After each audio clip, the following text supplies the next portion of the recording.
Entonces, ¿verdad? Ese es como un poco el fin de estas sesiones, de poder elaborar un documento de este tipo. Entonces, para eso, un poco lo que empezamos la sesión anterior, haciendo el análisis de unos protocolos que se han encontrado en la región, que se encontraron de Argentina, de Panamá, Honduras, de Chile, de varios países. Entonces hicimos como una revisión de esto, sacamos algunos puntos y categorías de conocimiento importantes que ahí las dejé también en otro documento que lo podemos compartir más adelante. Y para empezar, ¿verdad? Como la construcción desde ahí. Y ahora la idea también de que Rosario nos acompañe es generar una discusión sobre realmente cuál es el rol que está jugando la evaluación actualmente, cómo podemos de repente salirnos desde esa colonialidad desde nuestros espacios.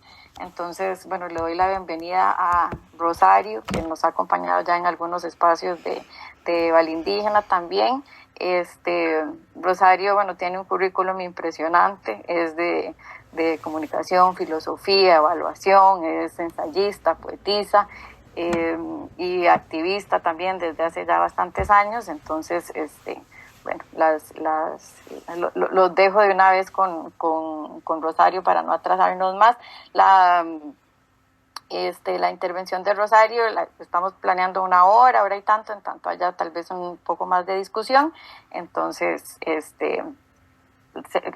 bienvenida, Rosario, ¿cómo estás? Un placer, y la verdad me da muchísima felicidad que estés acá con nosotros, porque para mí la primera vez que te escuché fue realmente un parteaguas, fue no solo profesional, sino también personal. Me cruzó un montón, y creo que eso también me cambió mucho la perspectiva en cuanto a, digamos, mis propias expectativas sobre mi quehacer profesional y hasta yo como persona. Entonces, también quisiera como, ¿verdad?, compartirle eso a los y las colegas. Entonces, bienvenida.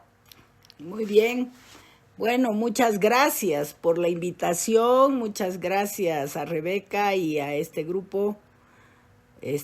Para mí siempre es una alegría estar con la gente que quiere pensar, reflexionar, porque como ya lo ha manifestado alguito Rebeca, yo tengo un locus enunciativo que es muy violento, y no todo el mundo está dispuesto a someterse a la violencia de ese locus. ¿Y por qué tengo un locus de ese estilo? Porque soy activista, y los grupos por los cuales yo vengo abogando desde hace más de 25 años son las mujeres, los pueblos indígenas amazónicos y los movimientos LGBTIQ.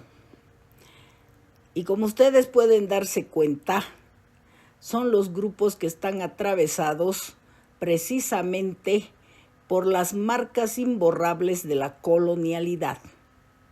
Entonces, me toca a mí posicionar ese locus simplemente con mi voz, porque no tengo dinero ni tengo institucionalidad que me respalde.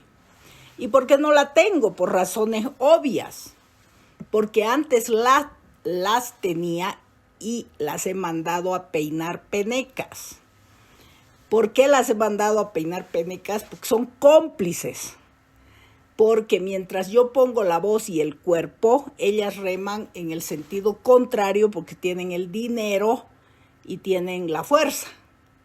Entonces no se puede estar en una institucionalidad que no te acompaña, que no cree en que la emancipación de los pueblos es posible, y que cree que el poder es una entelequia omnipotente, omnisciente, omnipresente, que es una especie de Dios a la que no se le puede hacer ni cosquillas, y eso es falso, porque el poder no es una entelequia, no es un algo. El poder es una correlación de fuerzas y la tenemos todos, y por lo tanto es un ejercicio, y por lo tanto cualquier rato se nos ocurre ejercitar ese poder y no salva ni el diablo a esas élites grotescas que dominan el mundo. Sin embargo, que yo les convenza de eso es muy complejo, porque ustedes no creen en ustedes mismos, ni creen que eso sea posible. ¿Quién es el ejemplo más claro de eso? Bolivia. Bolivia es el ejemplo más claro de lo que ocurre cuando los pueblos han perdido la fe en el ejercicio de su poder. Porque Bolivia, habiendo iniciado un proceso revolucionario impresionante que tuvo al mundo en vilo, un paisito tan pequeño como Bolivia, tuvo puestos los ojos del mundo durante varios años, echó todo a rodar, destruyó todo. ¿Desde dónde? Desde adentro. No podemos culpar de ese desastre a nadie foráneo. Fue un desastre por los propios bolivianos. Entonces, el caso boliviano es digno de análisis para todos los temas. Y aquí lo vamos a tocar precisamente cuando hablemos de la evaluación y los pueblos, de los pueblos que no me gusta para nada llamarlos indígenas, porque no son pueblos indígenas, ¿no es cierto? Son pueblos aymaras, quechuas, guaraníes, tupiguaraníes, seejas, yuracarés, en fin, son naciones que tienen nombres propios, no son una bolsa de gatos donde todos son iguales, ¿no es cierto? Entonces, ¿por qué no los nombramos con sus nombres? ¿No es cierto? Es lo mismo que ¿por qué no los nombramos con sus nombres? Pues están marcados por la colonia, están marcados. Entonces, en lugar de decir la nación tal, la nación cual, decimos los indios, los indígenas, ¿no es cierto? Y para peor, de tierras altas, de tierras bajas, ¿no? Es como cuando, en lugar de decirte Rebeca, digo la lesbiana, o digo la trans, el gay, ¿no es cierto? Esas marcas no existen como ontología, existen porque hay niveles de dominación y de opresión y de sometimiento del otro, profundamente coloniales. Entonces, empecemos, tú preguntabas a mí en alguna de tus preguntas, empecemos por el lenguaje, ¿no es cierto? Dejemos de etiquetar a la gente, empecemos nombrándolas como deben ser nombradas, dejemos de anteponer a sus nombres propios las etiquetas coloniales. Y quizás ahí vamos a empezar un poquito a desestructurar esas formas de dominación y de inferiorización del otro en razón de raza, de sexo, de género, de sexualidad, en fin. He preparado para esta tarde este tema: colonialidad y evaluación. Un tenso dilema. ¿Por qué es un tenso dilema? Porque no se va a resolver. Más fácil es que yo pellizque vidrio que se resuelva esto. Es como cuando decimos el aborto, ¿verdad? El aborto es un tenso dilema. ¿Cuándo se va a resolver? Nunca. ¿Y por qué no se va a resolver? Porque pues son dilemas biopolíticos. Dilemas biopolíticos. ¿Qué quieren decir los dilemas biopolíticos? En el corazón del dilema está la vida. La vida librada al juego de los poderes. ¿Qué poderes son esos? Poderes políticos, económicos. En el caso del aborto, poderes médicos, poderes judiciales. En el caso del desarrollo, poderes tecnócratas, poderes estatales, poderes de la cooperación internacional, en fin. Pero en el centro de cada uno de esos dilemas está la vida del otro en juego. En el caso del aborto, la vida del feto, y en el caso del desarrollo, la vida de los seres vulnerables, entre comillas. ¿No es cierto? ¿Y por qué no se resuelve el dilema? Porque todos se juegan quién se hace cargo de esa vida, para matarla o para salvarla. En el caso del feto, ¿quién mata al feto? Lo va a matar su madre, lo va a matar el médico, lo va a matar el abogado, lo va a matar el cura. ¿Quién va a dar la muerte al feto? Ese es el dilema del aborto. Y al dar la muerte al feto, ¿quién va a tener la impunidad legítima? Ese es el dilema del aborto. Hasta ahora lo ha tenido el Estado. El Estado es el asesino impune de los fetos, pero no quiere ser el asesino impune. Entonces, ¿qué quiere hacer el Estado? Quiere derivarle a la madre, que la madre sea la asesina impune. Y ahí están peleando. En el caso del desarrollo, ¿quién da la muerte a estos vulnerables? ¿Quién los desaparece? Y cuando digo desaparecerlos, no significa que los maten, significa contenerlos, porque el desarrollo es una política de contención. ¿Quién los va a contener? ¿De qué? De que armen una revuelta y transformen el mundo. El desarrollo está para impedir que los pobres del mundo se rebelen y se emancipen. Entonces, nosotros debemos decidir si queremos seguir estando ahí como técnicos de la contención o queremos estar del otro lado azuzando la rebelión. Ese es el dilema, tenso dilema para cualquier profesional. Entonces, como pueden ver, mi locus parte de explícita o implícitamente decirte que el desarrollo es colonial. ¿Y por qué es colonial? Porque toda la estructura de esta institución está centrada en el ejercicio del poder. Toda la estructura. Desde el más arriba hasta el último. ¿Y por qué? Porque es un paradigma dentro de un paradigma mayor que nace después de una guerra. O sea, es hijo de la violencia de una guerra. Y cuando nosotros hablamos de la violencia de una guerra, estamos hablando de un hecho colonial. Porque la colonia es una guerra. La colonia fue una guerra, es una guerra.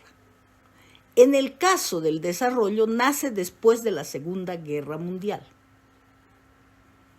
¿Cuándo? Cuando los pueblos quedan diezmados por esa guerra, quedan destruidos por esa guerra. Entonces, como una manera de reponerle a esos pueblos destruidos algo de todo lo que se les había expropiado, aparece esta estrategia, el desarrollo. ¿Y quién la diseña y quién la organiza y quién la piensa y quién la articula, al igual que en el hecho colonial? El vencedor, pues. El vencedor. Entonces, miren, este paradigma es de 1949. ¿Cuál era el dogma? ¿Cuál era el eslogan, el principio? Todos pueden ser iguales al desarrollado. ¿Cuál era el dogma, el principio en la colonia? Todos pueden ser como el ego conquiro, es decir, todos pueden ser conquistadores, civilizados, quería decir. Entonces, ¿pero qué es lo que está debajo del paradigma del desarrollo, que significa la base de este paradigma? ¿Qué es lo que subyace al desarrollo? Lo que subyace es la evolución. La evolución. La evolución. ¿Y qué entiende el desarrollo por evolución? Crecimiento. Vamos a ver que maduración, paso de lo inferior a lo superior, de lo salvaje a lo civilizado, eso es lo que significa. Pero vamos a ver que con el tiempo, este concepto de evolución va a significar crecimiento económico. ¿Y qué tipo de crecimiento económico? Uno solo, el capitalista. Ese es el tema. Entonces, este paradigma del desarrollo obviamente ha llegado a nuestros países a través de discursos, ¿no? De discursos, o sea, tiene un discurso civilizatorio que es casi como una creencia religiosa y tiene una praxis, es decir, una práctica que va a incidir en la realidad concreta a través de instituciones, a través de técnicos, a través de gente que ha sido seducida por el discurso, por el saber del desarrollo. Cuando decimos que el desarrollo es una institución, ya sabemos que las instituciones son un diagrama de poder que tiene saberes, formas de poder y constitución de sujetos. Entonces, el discurso del desarrollo o el paradigma del desarrollo o el diagrama de poder del desarrollo tiene sus saberes, un arsenal. Y esos saberes antes lo aprendías en la práctica, pero ahora ya están en las universidades. Entonces tú ya puedes estudiar los saberes del desarrollo, ¿no? Hay carreras que tienen materias relacionadas con esos saberes. Y luego tienes las formas de poder para inducir en la realidad concreta esos saberes. Y esos son los métodos, las técnicas, en fin, que son las que van a hacer carne de esos discursos en la praxis concreta de los sujetos mal llamados vulnerables o beneficiarios o donatarios o como quieran llamarles. ¿No es cierto? Esas formas de poder, al ser impuestas en la realidad concreta, van a construir, van a crear, van a transformar o van a destruir sujetos, ¿no? Van a crear, ¿qué tipo de sujetos van a crear? Sujetos necesitados. ¿Necesitados de qué? De ayuda. Sujetos necesitados de ayuda. Esos sujetos que nunca pensaron que nadie les dé nada, bueno, van a aprender cómo es que se reciben cosas, se recibe dinero, se reciben bienes, se reciben una serie de cosas a cambio de otras y van a aprender a necesitar eso. Y en un determinado momento, cuando eso no esté, van a empezar a demandarlo como una necesidad. Es decir, no conozco en Bolivia, puede ser que en otros países hay experiencias, no conozco en Bolivia proyectos que después de 25, 30, 20, 12, 15 años que han sido financiados por la cooperación internacional, vayan de manera autosostenible solos. No. Siguen pidiendo ayuda. Entonces, eso me dice que este paradigma es un fracaso, porque ya tiene casi más de 70 años y no pasa nada.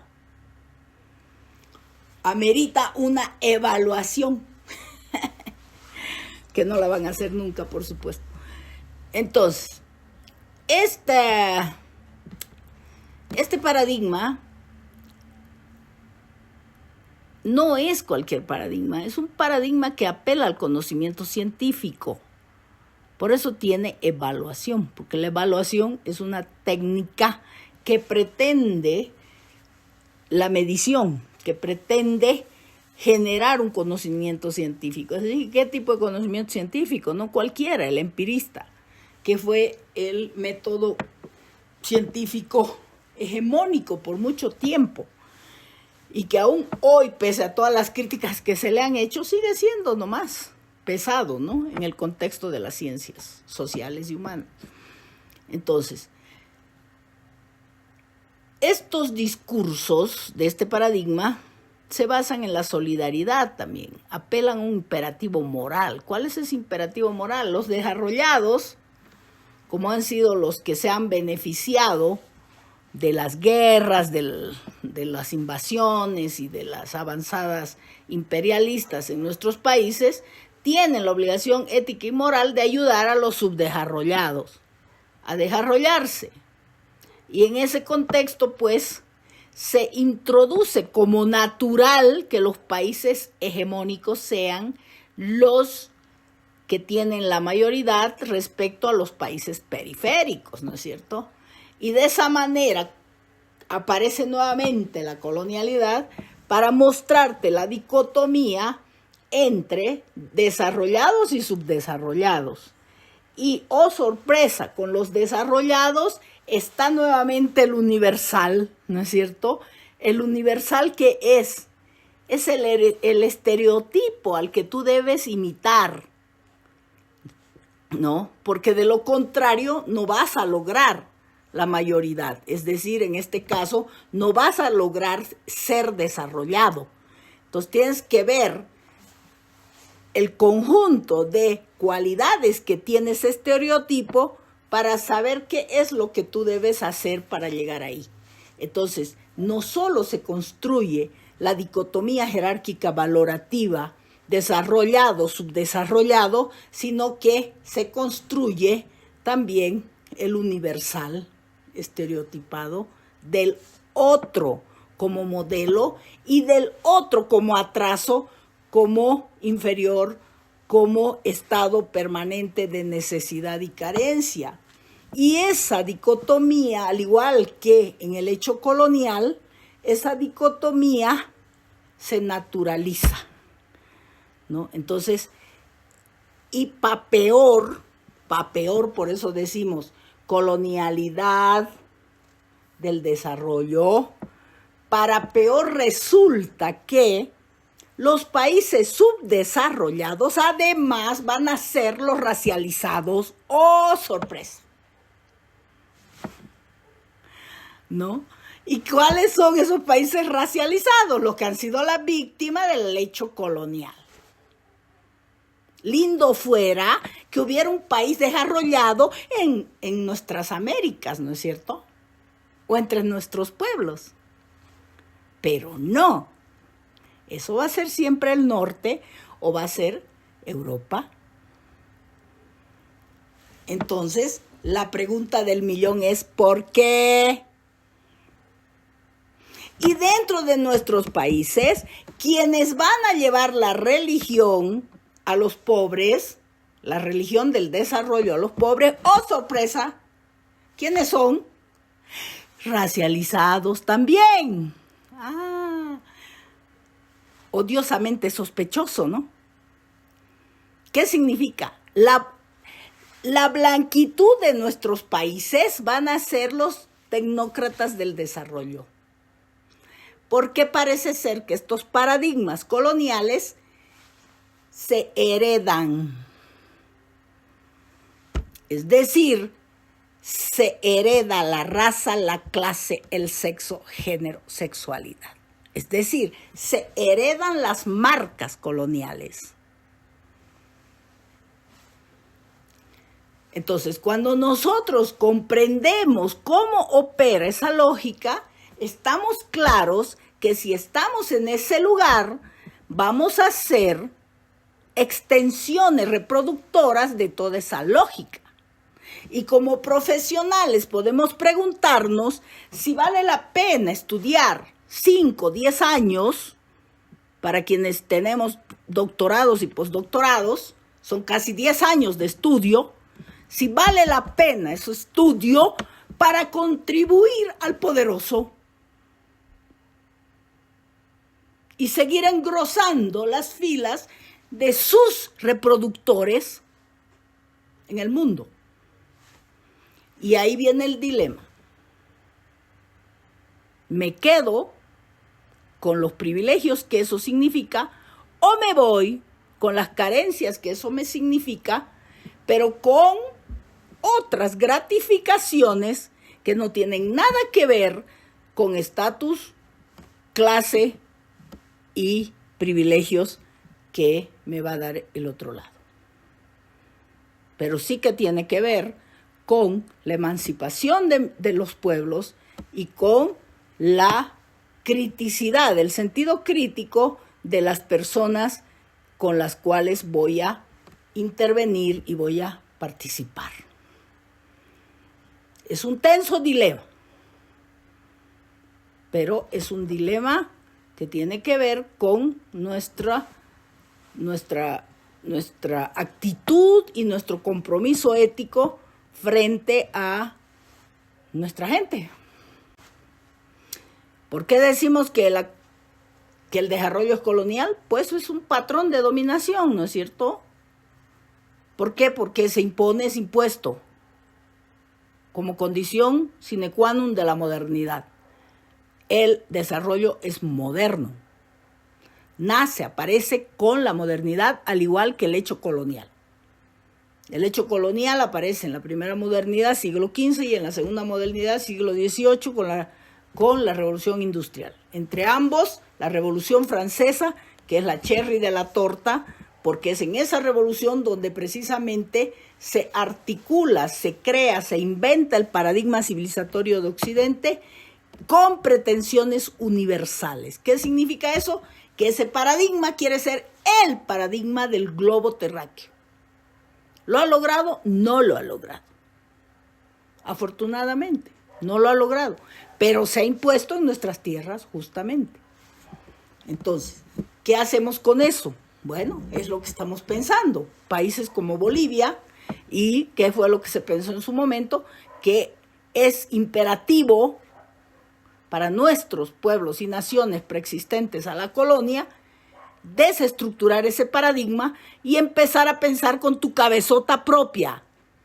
Porque el paradigma del siglo XVIII de los franceses no tiene ningún sentido en la Bolivia del siglo XXI. Entonces, el desafío de los bolivianos de hoy, de nuestro presente, es pensarnos a futuro en nuestro presente. No era ni nunca fue obligación de los franceses pensarnos a la bolivianidad de hoy, ¿no es cierto? Entonces no tenemos por qué culpar a los franceses por la debacle en la que estamos nosotros, porque a nosotros nos corresponde pensar nuestro presente y decidir qué vamos a hacer de aquí en adelante. Colonialidad del desarrollo, porque hay saberes, poderes y formas de subjetividad profundamente coloniales, pues, en el desarrollo. Y muchas de las preguntas que me hizo Raquel tenían que ver justamente con el saber, el poder y la constitución de sujetos en este diagrama de poder del desarrollo, ¿no? Cuando ella preguntaba sobre los lenguajes, sobre las cosmovisiones, sobre las formas de vivir de nuestras naciones preexistentes a la colonia.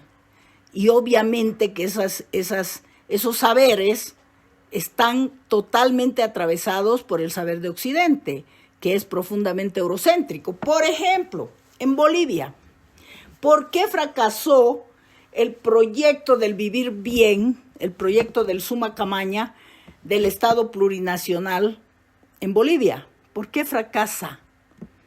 Porque uno de las naciones, de las 36 naciones que conforman el Estado plurinacional, una de las 36, que es la nación aymara, fue la que estaba en el poder.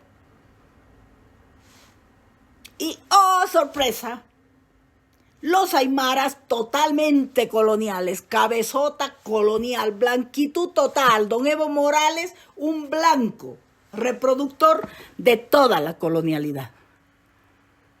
Porque blanquitud no es el color de tu piel, por si acaso, es el imaginario simbólico que habita tu cabeza y que hace que tú seas funcional reproductor de la colonia.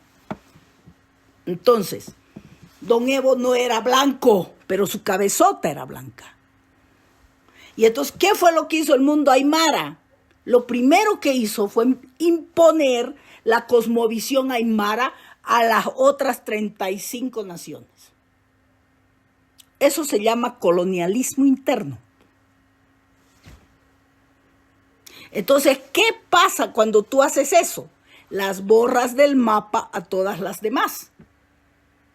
Y vendes una idea errónea al resto del mundo, porque lo que se vendió al resto del mundo fue que los bolivianos estábamos en relación al vivir bien, a la madre tierra,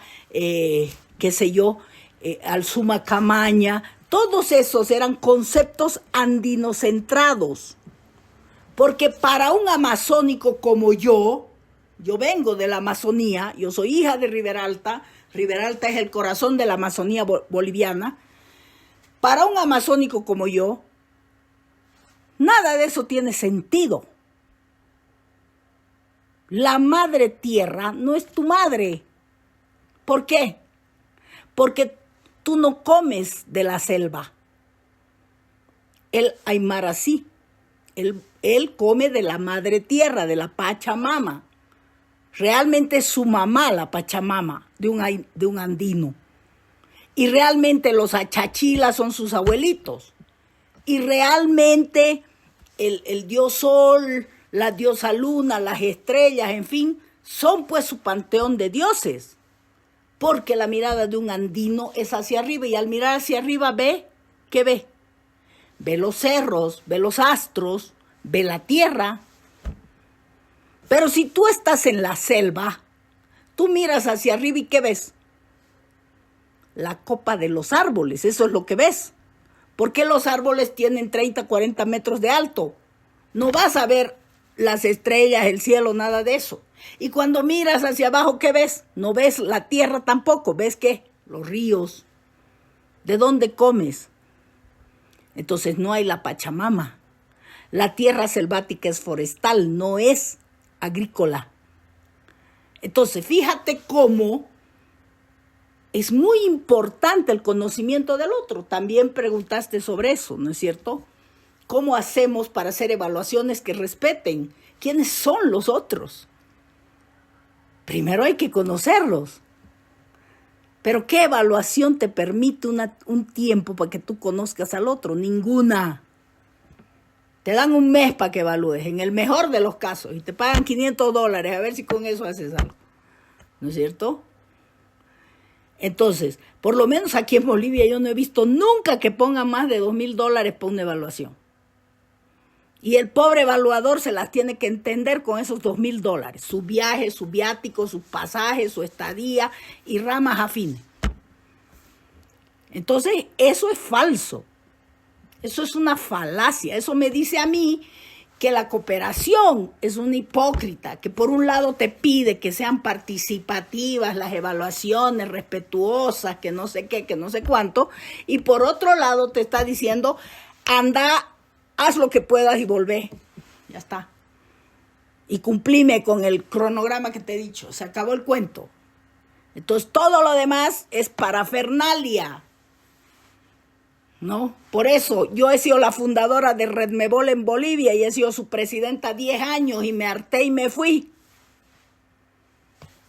Porque no estaba dispuesta a seguir con esas, no voy a decir la palabra porque yo soy mal hablada, pero no estaba dispuesta a seguir con eso. ¿Te das cuenta? O somos serios o no me hagas perder mi tiempo. Porque mi tiempo prefiero perderlo con ustedes, que por lo menos sé que son honestas y que realmente quieren hacer algo diferente, sino en el desarrollo en sus vidas, como bien lo dijo Rebeca. Y porque Rebeca me sedujo con su honestidad, también estoy aquí. ¿Se dan cuenta? Porque si no, tampoco estaría. Porque uno se da cuenta cuando las personas te hablan, en qué nivel te están hablando. Entonces, he trabajado 30 años de mi vida en desarrollo. Me lo conozco al derecho al revés. En Amazon tengo mi libro sobre el desarrollo, que es una crítica que me valió mi primer despido de la cooperación. Porque se llama Poder y Suplicio, las tramas del desarrollo, así se llama ese libro. Y si lo leyeras ahorita, porque es un libro escrito en los años 90, si los leyeras ahorita sigue siendo igualito. ¿Qué me dice eso? Me dice que no tenés la más pinche gana de hacer transformaciones. Y no es porque no haya crítica, sino porque no le da la gana pues a la cooperación. Porque no es su sentido realmente ser participativo, ser crítico. No. Es una política de contención para contener la rebeldía y el empute de nuestros pueblos, porque si no se les armaría la gorda. Es como yo lo veo. Entonces, ¿por qué decimos que eso es colonial? Pues por ahí está, ¿no? Todos los imaginarios simbólicos están marcados por el paradigma. Están orientados a acción, reacción, cambio, ¿no? Y están controlados por la evaluación. La evaluación les va diciendo cómo es que se hace esta acción, reacción, cambio. En el caso del poder, por supuesto que son relaciones de dominación.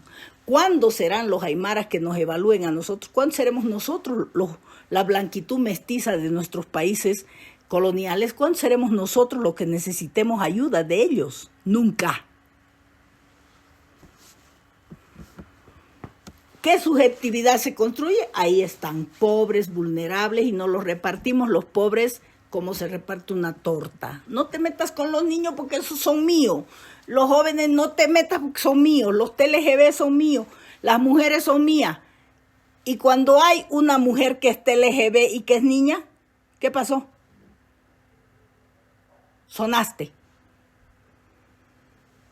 Como si el sujeto fuese un sujeto segmentado, desintegrado. No, señor. Ese niño es el mismo que se volverá viejo y que a lo mejor es gay y que cuando llegue viejo siendo gay o lesbiana o trans, pobrecito de él. Pero ¿a quién le importa un viejo gay o trans o lesbiana? ¿A quién? ¿A quién le importa? No, hay asilos para viejos heteros. Pero no hay asilos, no hay casas de acogida, no hay nada para un viejo gay o un viejo lesbiana, una vieja lesbiana o una vieja trans. ¿Y por qué es eso? Porque eso no es mi cuento.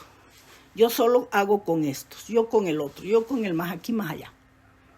Sale el niño de la niñez, ya le importa un queso a la ONG que no tiene nada que ver con niñez. ¿No es cierto? Entonces, eso me dice que a vos te importa el sujeto vulnerable. Eso me dice que no te importa un rábano el sujeto vulnerable. Porque si te importara, estarías pendiente de su liberación. Y no de que caiga de estas formas de dominación a estas otras, y de estas otras a estas otras, y de estas a estas, hasta que sea un viejito que ya no puede rebelarse ni decir piu. Ahora yo te digo, cuando eso ocurre, te aplaudo, has cumplido exactamente la política de contención. Porque la política en contención es eso, controlar al niño, al joven, hasta que se vuelva viejo y no haga nunca ninguna rebeldía ni ninguna revolución. Si eso se da, la política del desarrollo cumplió su objetivo. ¿Qué es el objetivo? Mantener el statu quo. Que los poderosos se repartan las tortas, que definan las políticas en el mundo y que nadie diga esta boca es mía, nadie se rebele, todos sean serviles. Amén. Bueno, ¿por qué es colonial el desarrollo? Funciona como mecanismo además de penetración neocolonial. ¿Cómo? A través de sus valores, principios que son modernos y eurocéntricos. ¿Qué te vende? Modelos de vida. Les voy a dar un ejemplo que es aterrador, pero para que se den cuenta que no es broma. En Bolivia, no sé en otros países, pero me imagino que sí también en otros países, porque estas son políticas imperiales. El desarrollo se mueve a través de políticas imperiales. No va por países ni por continentes, no. Son políticas hemisféricas. Entonces, en Bolivia ha entrado con mucha fuerza unos proyectos que se trata de controlar la menstruación de las niñas de los grupos vulnerables. ¿Te das cuenta qué es eso? ¿Ustedes dejarían que a sus hijas les controlen las vaginas? Yo no. Yo no permitiría que a mi hija le controlen su vagina. Esos proyectos son eso. Y se meten hasta tu vagina. Y te dicen cómo vas a hacer con esa vagina. Oye, ¿con qué derecho haces eso? ¿No es violar la intimidad del otro eso?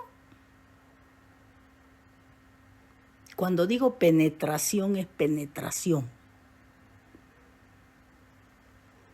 Y no les digo lo que hacen con los TLGB, que eso es más aterrador, porque eso sí que lo hacen con el poder médico de socios.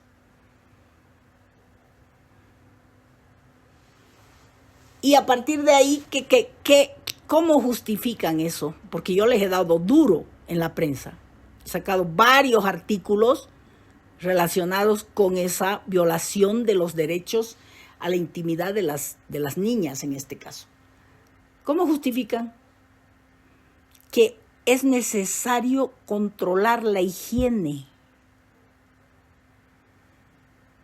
Oye, los pueblos y naciones ancestrales de nuestros territorios han sobrevivido más de 500 años.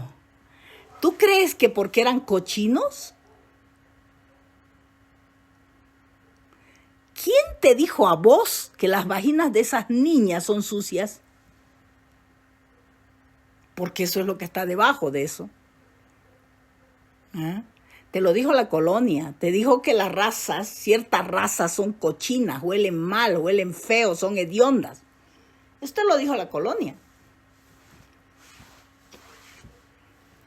¿Por qué decimos que el desarrollo es colonial? Pues porque reproduce todas esas taras.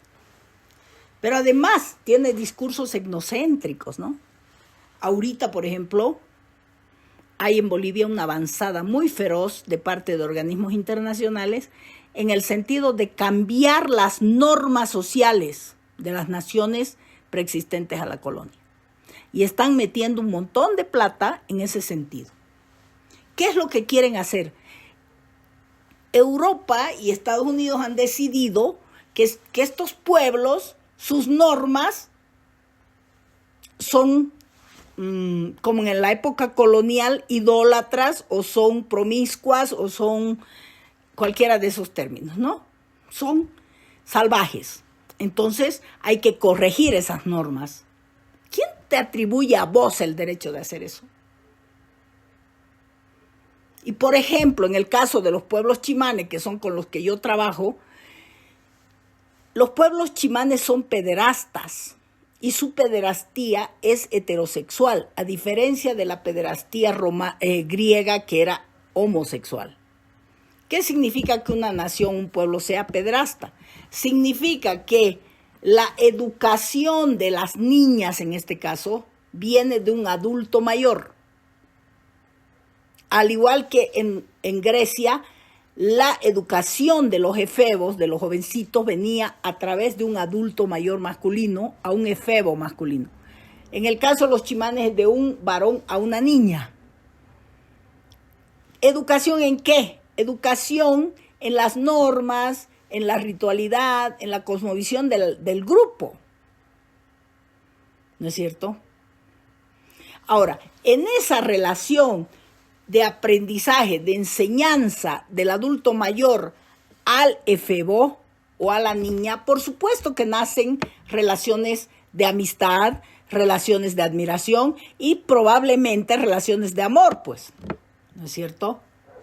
Como ocurría en el mundo griego. Pero el propio grupo humano tiene sus límites, sus limitaciones. Por ejemplo, en el caso de los ECEJA, se puede dar a una niña de 12, 13 años a un adulto mayor, pero el adulto mayor no puede consumar el hecho sexual con la niña hasta que la niña llega a los 17, 18 años. ¿No es cierto? Lo mismo ocurría en el mundo griego. Habían límites, son normas consuetudinarias de las culturas. Bueno, para Naciones Unidas eso es una abominación y por lo tanto hay que transformar eso. Y para eso están metiendo dinero, mucho dinero. Y están haciendo una avanzada hacia la Amazonía para corregir esas normas sociales. Lo que no te dice Naciones Unidas es por qué los chimane tienen esa norma social. Porque las culturas no son estúpidas.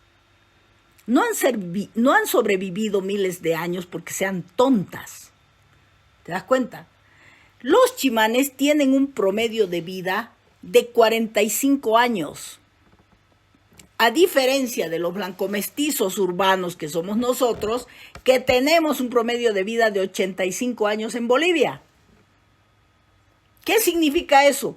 Que si una mujer chimane no empieza a producir guaguas a los 17, 18 años, ya no lo va a hacer. ¿Por qué? Se va a morir pues a los 30, 35, al igual que el hombre. Entonces, la manera como ellos han sobrevivido es porque su edad reproductiva es mucho antes que las edades reproductivas del mundo urbano, moderno, contemporáneo. ¿No es cierto? Entonces, fíjense ustedes, pero ¿por qué lo hace de esa forma Naciones Unidas? Porque tiene el recurso, el dinero y porque este tipo de cosas son penetraciones arbitrarias. No le has preguntado a los chimanes si ellos quieren que tú estés ahí, si ellos quieren cambiar sus normas, si ellos quieren hacer algo al respecto. No, tú vas a llegar ahí con tus técnicos, con tu proyecto y con tu plata y vas a empezar a hacer cosas, como ocurre siempre. Entonces, esos discursos etnocéntricos muchas veces se hacen para expropiar el control político de las decisiones de determinados grupos o para cooptar a esos grupos, ¿no es cierto? O para demostrar que todo lo que viene de fuera es mejor, ¿no es cierto? Pero la manera como se lo hace es colonial porque se lo trata de mostrar como si fuera natural. O sea, es natural que nosotros, los civilizados, te mostremos a ti cómo es que se llegó a ser civilizado y que tú lo copies porque eso es bueno. Cuando sabemos anticipadamente que el modelo civilizatorio de Occidente está en su peor crisis, ¿no? Sabemos que ya poco o casi nada nos puede ofrecer Occidente europeo, por supuesto, el Occidente europeo, porque Occidente es muy grande, pero en este caso estamos hablando del Occidente europeo. Entonces, muy poco nos puede ofrecer a países coloniales como los nuestros, ¿no? Que tienen una multiplicidad de formas de vida, de cosmovisiones, de formas políticas, en fin. La evaluación institucionaliza la desigualdad, porque siempre va a ir a evaluar a los más aptos respecto a los menos aptos, ¿no? Se parece muchísimo, por supuesto, a la colonialidad, que siempre va a colocar en un estrato a superiores y en el otro a los inferiores, en razón de sus marcas raciales, sexogenerosexuales, ¿no? No voy a entrar mucho a esto de los discursos relacionados con las marcas coloniales porque es largo y queremos que ustedes también participen y debatan un poco Pero aquí decir nomás que esto de cómo se construye el tema de la marca racial, se la construye a través de la pureza de sangre, de las alianzas de sangre. Y en un principio como parte de un proceso intuitivo, digamos, pero luego en el siglo XIX eso va a cambiar porque se va a trabajar el tema de la raza ya como un fenómeno científico a través de la teoría de Darwin, a través de Spencer, en fin, se va a ir construyendo el concepto de raza, ya no como era en sus inicios, simplemente se decía la raza para referirse a un grupo de gentes que tenían el mismo color de piel. No, con el tiempo ese color de piel y el concepto de raza ya no va a ser simplemente para diferenciar a un grupo de otro, sino va a ser para inferiorizar a ciertos grupos de ciertos colores. ¿A través de qué? De una dicotomía jerárquica valorativa colonial. Es decir, el hecho colonial es el que instala esa jerarquización racial fundamentada en teorías empiristas que demostraban cómo es que cierto color de piel significaba un sujeto con ciertas características, y esas ciertas características, para quien medía esas ciertas características, pues significaba pobreza, subdesarrollo, inclusive hasta tara mental o enfermedad mental o retraso, en fin. No vamos a entrar ahí, pero ustedes ya me imagino que saben de qué estoy hablando. ¿Cuál es la relación entre evaluación y evolución? La evolución, ya lo dijimos, es la base sobre la cual está la evaluación, ¿no? Y la evaluación, ¿qué evalúa? El desarrollo. ¿Qué es el desarrollo? Es evolución. Entonces, la evaluación está para evaluar el progreso, el cambio, la transformación, y el sustrato de toda esa manera de ver es un sustrato economicista, es decir, está basado en una ciencia concreta, no está basado en las ciencias humanas ni sociales, no, está basado en la economía, Por eso es que la dicotomía que se crea es desarrollado versus subdesarrollado, y eso tiene que ver con las leyes del mercado, tiene que ver con la competencia. Quiere mostrar las leyes del mercado y la competencia como si fueran naturales, como si siempre hubieran habido, cuando sabemos que no hay nada natural en nada de esto. Los paradigmas son profundamente racionales y por eso son modernos, porque son hijos de la racionalidad utilitaria moderna. Cuando decimos eso, cuando decimos hijos de la racionalidad, estamos diciendo hijos de unos tipos que lo pensaron de esa forma, que lo crearon, lo inventaron y lo pusieron en práctica. No son parte de una trascendencia, de un Dios perverso que lo quiso de esa forma. Nada que ver. Entonces, evolución es parte de la racionalidad evolucionista, implica para ellos el camino natural hacia la perfección. ¿Cuál es esa perfección? El desarrollo. Pero esa perfección llamada desarrollo no es otra cosa que el desarrollo capitalista. No es otro. Es el desarrollo capitalista. Los países desarrollados son los más capitalistas del planeta. Entonces, ser un país desarrollado es alcanzar ese nivel de acumulación de capital. Entonces, como ven, esta propuesta de este paradigma en concreto tiene una ciencia que lo sustenta. ¿Cuál es esa ciencia? La economía. ¿Cuál es la otra ciencia? Su otra pata de esa ciencia es la biología. Entonces, sobre la biología y sobre la economía está asentado el paradigma del desarrollo. Y al medio de todo eso está la evaluación como la palabra de Dios, amén, que va a decir si esas condiciones de posibilidad que marca la biología y marca la economía se están dando y cómo se están dando. Si están realmente siendo exitosas o no. Entonces, para eso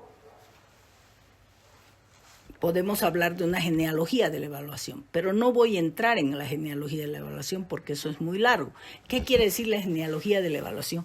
¿Desde cuándo se puede rastrear que la evaluación ha contribuido a ese paradigma del desarrollo? ¿Desde cuándo? Porque todo lo que es criatura racional es criatura humana, y todo lo que es criatura humana tiene un rastro en la historia. Y uno la puede seguir y puede decir, aquí empezó todo esto. De hecho, en mi libro, Poder y Suplicio, las tramas del desarrollo, tengo desarrollado todo un capítulo de cómo es que aparecen estas ideas en la mente de quiénes. Y quiénes eran esos tipos y por qué pensaban de esa forma y hacia dónde iba ese su pensamiento. Entonces, la ventaja de las cosas que son creadas por los seres humanos es esa, que uno las puede rastrear y puede ubicar quiénes, cuándo, cómo, por qué, cuál era el contexto, por qué fueron presionados hacia eso. ¿Se dan cuenta? Entonces, podemos hacer una genealogía de la evaluación. Y de hecho, aquí está una genealogía que ustedes en otra ocasión la podemos revisar si quieren, pero esta genealogía me va mostrando cómo es que la evaluación ha ido cambiando a lo largo del tiempo y qué era lo que buscaba medir, valorar, clasificar, en fin. Pero ya les puedo hacer un breve resumen.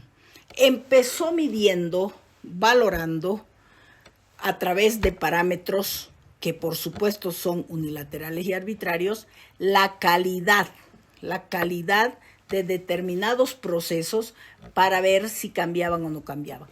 Actualmente les interesa el contexto en el que se dan esos parámetros, pero además les interesa ya no solamente el entorno del sujeto o los procesos en los que está inserto ese sujeto, sino que ahora la evaluación ha avanzado mucho más y lo que le interesa ya es ingresar al sujeto mismo, a su mente.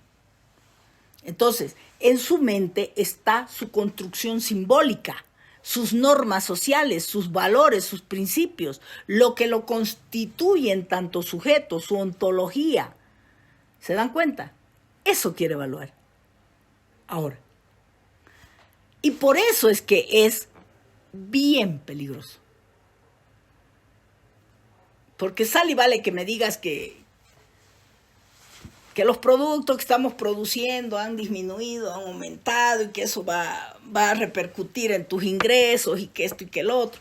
Pero ya que te metas con mi vagina, con lo que mi vagina hace o deja de hacer, con qué es lo que yo pienso, cómo es que siento, cuáles son mis creencias, en fin, ocha, ya ese es otro cuento, ¿no es cierto?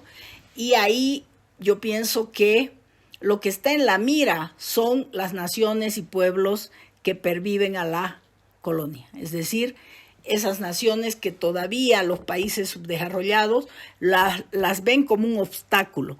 ¿Y por qué las ven como obstáculos? Porque no se integran al capital, no se integran. Para los países desarrollados esos son sujetos inútiles. ¿Qué quiere decir? No son útiles.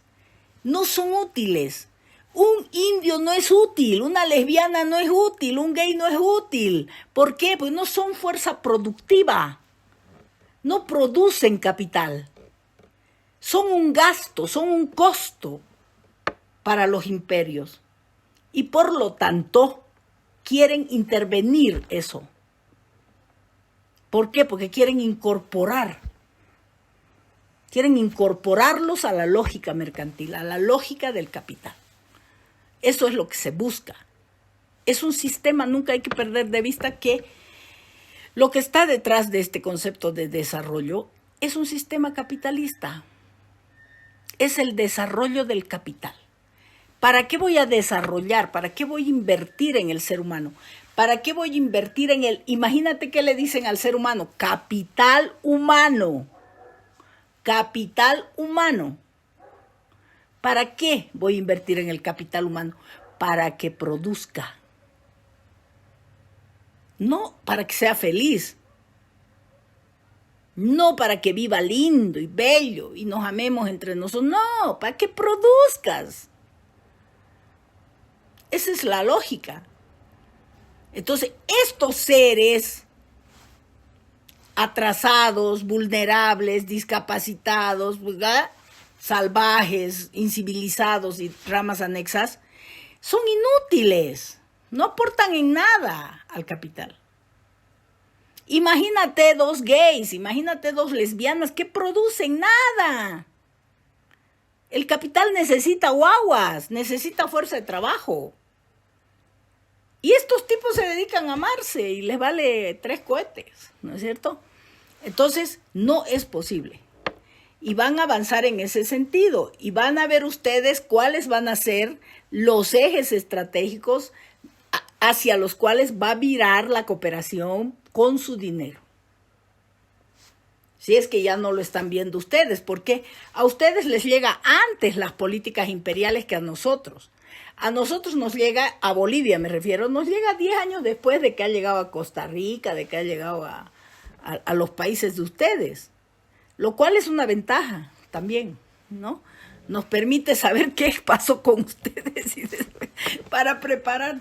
Bueno, cuando yo trabajaba en desarrollo, así era. Es decir, me iba a un evento y ya me enteraba fácilmente de todo lo que había ocurrido antes de que llegue a Bolivia.